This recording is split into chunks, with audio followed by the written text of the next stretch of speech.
I want you to look at something. Isaiah 50, verse 10.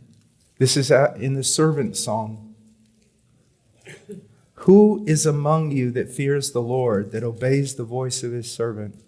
Man, you are in a right relationship with God if this is you. You fear the Lord, that obeys the voice of his servant. That's the Son. You've obeyed the voice of his Son when he said, rise and live. That walks in darkness and has no light. Hold it. Michael was teaching that the true Christian walks in the light. That's exactly what John says. That's exactly what John says. Walks in the revelation of God. Walks in the light of God. Yes, the purity of God. All that. So what is he saying?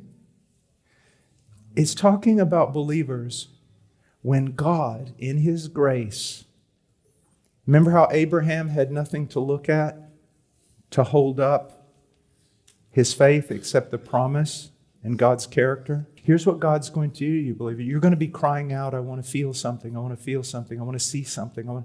And there are times when things like that, a sense of the presence of God, are entirely appropriate, wonderful, and needful. But when you really start getting into the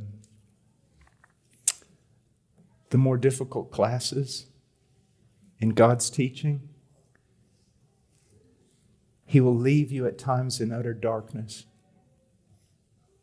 Leave you without anything to sustain your hope or your faith except your knowledge of his character. And if God promised to hold the hand of Messiah when he walked on the earth, you can be sure that he holds the hands of the Messiah's disciples. So let him trust in the name of the Lord and rely on his God. Let him do that. Not trust in what he can see. God will take away your feeling. He will even take away the sense of his love from you. He will sometimes leave you and it seems completely barren. Why is he doing it? That you learn to trust in the nature, the character, the word of your God. And then he goes on.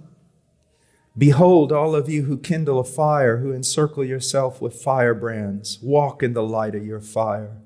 And among the brands you have set ablaze, this you will have from my hand. You will lie down in torment. These are people who say, no, your character is not enough.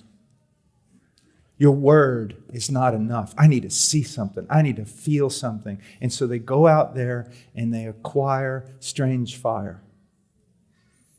They've got to have some experience.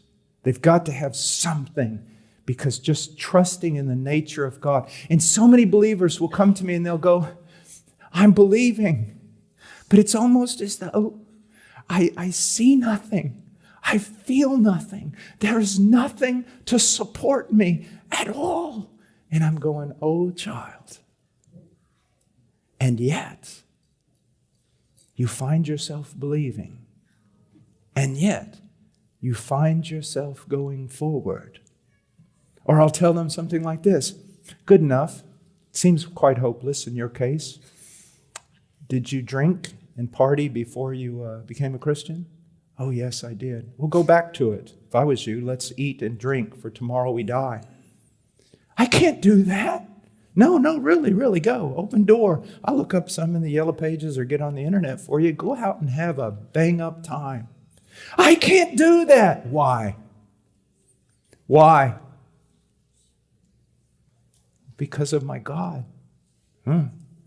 Sounds to me like God is making you a spectacle at this moment. And he's very happy because he has left you with nothing. He's drawn from you everything.